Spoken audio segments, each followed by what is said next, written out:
Welcome to the Depth Dive. We're here to pull out the really radical ideas from, well, some complex stuff. And today, we're diving right into the philosophy of the artist Taro Okamoto, a real firebrand.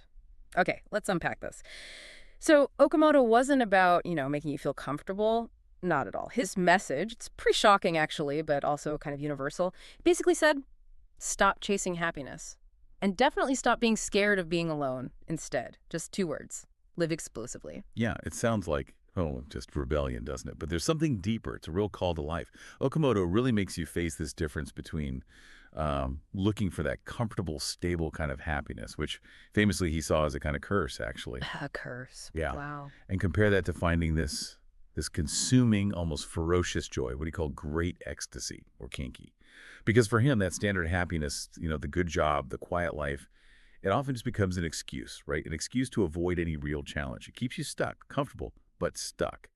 In the present condition, yes. Right. Stuck in the status quo.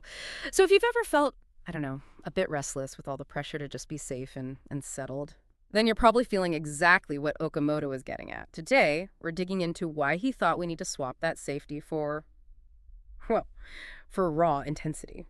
Okay, so here's where it gets really interesting for me. When he said he hated happiness, the word itself, was he just trying to provoke, or did he genuinely think seeking peace was like a fundamental mistake? Oh, well, he was absolutely serious. He saw that stability, that peace, as a trap.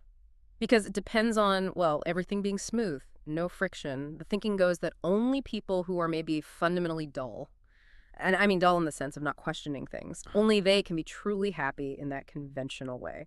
That kind of happiness, it acts like a spell. It binds your actions, keeps you inside this safe, little predictable box. A psychological spell. Huh. So stability isn't the goal. It's more like a comfortable prison that just stops you from acting, stops you from living. But okay, if we reject happiness, what are we aiming for? Surely not just misery. No, not at all. The prize is what he called great ecstasy, kanki. And it's crucial to get this. This isn't about pleasure. It's not just feeling good. It's that raw, like explosive energy that bursts out when you push yourself. When you deliberately challenge your limits, maybe throw yourself into something risky, face real danger. It's the vitality, the strength that comes up when you meet life head on, unfiltered, on its own kind of ferocious terms. It sounds almost like the moment your soul catches fire. It's intense, yeah, demanding. And it comes from conflict, from struggle, not from being comfortable or avoiding pain. You have to risk something real to feel it. Is that the idea? That's a big part of it. Risking something meaningful. Okay, so if we accept this, if we can't just sit around waiting for some stable external happiness to show up, then the big question for you listening is, how do I actually start living explosively, practically speaking? Right. And this leads us to maybe Okamoto's most, liberating, but also maybe dangerous idea, unconditional action. He basically insisted that all the usual things, preparation, talent, having enough time, even having the resolve to keep going long-term, they're just not needed. Irrelevant. He actually called these things spells that bind action. Conditions we put on ourselves. Wait a second. No preparation, no talent needed. Isn't that just setting yourself up for a massive faceplant? I mean, we live in a world that values expertise. You can't just decide, I'm a brain surgeon now, without, decades of training. But see, for Okamoto, the value isn't necessarily in the final outcome or the career. It's in the combustion, the act itself. The only requirement, dive in the second your heart says go. And he gave this great, really practical point. It doesn't even need to last. If you explode with passion for something for 3 days and then it fizzles, that's fine. The value is in that immediate burn, the complete total explosion of your whole being in that one moment of commitment.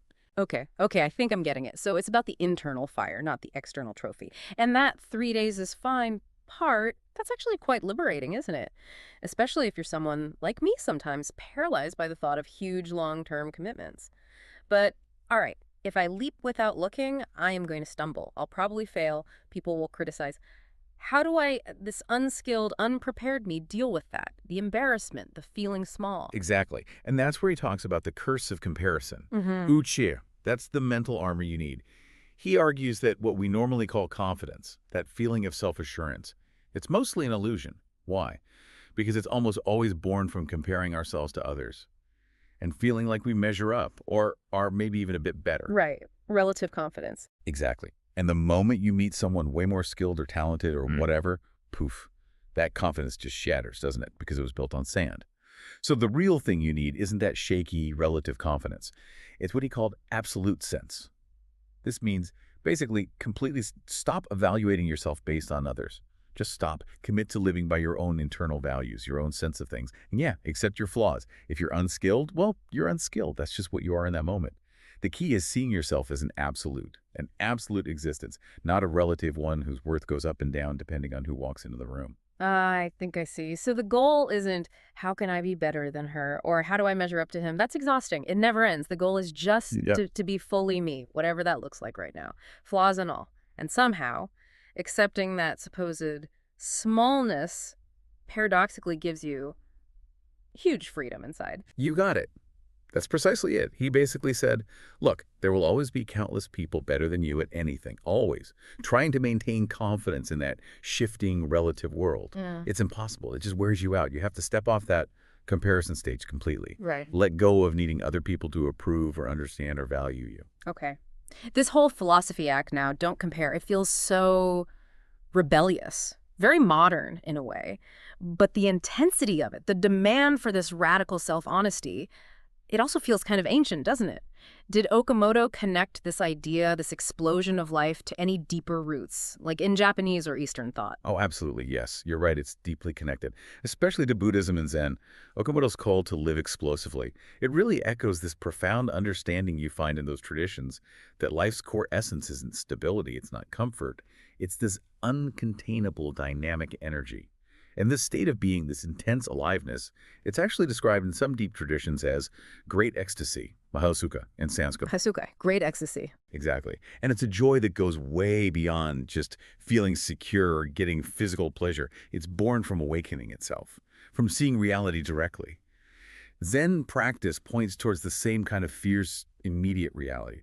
When we stop clinging to comfort as happiness, let go of that deep fear of being alone or unvalidated, that's when we encounter life raw, undiluted. It's profound wisdom, even if it sounds a bit like recklessness on the surface. And Okamoto being an artist, this ancient vitality wasn't just an idea for him, right? He saw it embodied in art. What did that look like for him? Yes, exactly. He believed you could literally see this untamed energy he wanted us to rediscover. Yeah. Where? In Japan's ancient clay figures from before Buddhism really took hold. If you look at the haniwa figures from the Kofun period, or even older, the dogū from the Jumon period. Ah, the Jonmon figures, right, with the big eyes. Those ones. Yeah. They have these wild eyes, these really fierce, powerful forms. They radiate a primal life force. They're the absolute opposite of polished refinement or quiet stability. They're raw existence. And Okamoto's huge, famous work, The Tower of the Sun, that was like his 20th century answer to them. It was him planting this symbol of chaos, of irrational fire, right in the middle of an expo themed around progress and harmony. Yeah. A deliberate provocation. Right. A giant chaotic face erupting through a modern roof. It demanded that people look at the messy, explosive, vital energy that underlies everything. Wow. Okay, so when you choose this path of absolute sense, deciding to follow your own fire, forget preparation, forget comparison, there's a consequence, isn't there? Something unavoidable that follows. Solitude. Solitude, something most people fear, right? But Okamoto flips it. He sees solitude not as this negative thing to be afraid of, but as something to actually welcome, something you strategically choose. He saw it as the essential space you need to really confront yourself deeply, to, in a way, destroy the old you, the one built on comparison and needing approval, and create a new one. From the reality. So it's not loneliness, it's constructive isolation. You can put it that way. It's the space where you can finally hear your own voice, instead of constantly adjusting your thoughts, pausing your actions to fit in with what the group thinks or expects. That deep fear of being isolated, he argued, it comes directly from caring way too much about what others think, about being liked, being understood, being valued by the tribe. Okamoto directly challenges you, the listener. Embrace not being liked. He literally said something like, it's fine if I'm not liked as long as I'm being authentic to myself. That really is the point of freedom, isn't it? When you genuinely stop needing that external pat on the head. But let's step back for a second. We've talked about danger, embracing solitude, acting without a net. For the practical person listening, maybe someone with responsibilities. Is this lifestyle just too risky? Is it worth the potential chaos? Okamoto cuts right through that kind of calculation. He poses this ultimate challenge. The final question, really. He asks you, when your time comes, when you face the end, will you be able to shout truly from your deepest heart, I lived? His argument is compelling. that feeling of being truly intensely alive. It almost only exists just outside that safe, comfortable zone you've carefully built around yourself. His words, his ideas, they're described as being like a poison to the part of us that just wants that lukewarm safety, that settled quietness. And poison. But he says that poison is actually the strong medicine gekyaku, a potent remedy that you need. It's the medicine required to destroy that old, complacent self, to regenerate, to become whole and fiercely, intensely alive again. That is. Yeah, that's a powerful way to frame it. A potent conclusion. So we've journeyed from chasing this external, often fleeting reward we call happiness to maybe awakening something internal, something explosive, this great ecstasy. The final synthesis, maybe, is that this forgotten kanki, this great ecstasy, it's already lying dormant inside us, inside you. It's that primal life force, just waiting for us to choose intensity over mere comfort, waiting for us to pick the difficult, maybe lonely path of radical self-creation over the easier road of just seeking society's nod of approval. We just have to stop clinging so hard to the comfortable illusion. Right. So here's a final provocative thought for you to take away today, something to maybe just mull over. If you really let go, just for a moment, of needing preparation, needing talent, and needing confidence. What's one small thing? Maybe something that seems a bit bad or unwise on the surface? What small action is your heart kind of nudging you towards right now? Not for any grand result, but purely for the joy of that first spark, that initial combustion. According to Okamoto, that very first step, however messy, however imperfect, that's the beginning of your own kanki, your own great ecstasy. Maybe. Go ahead and take it.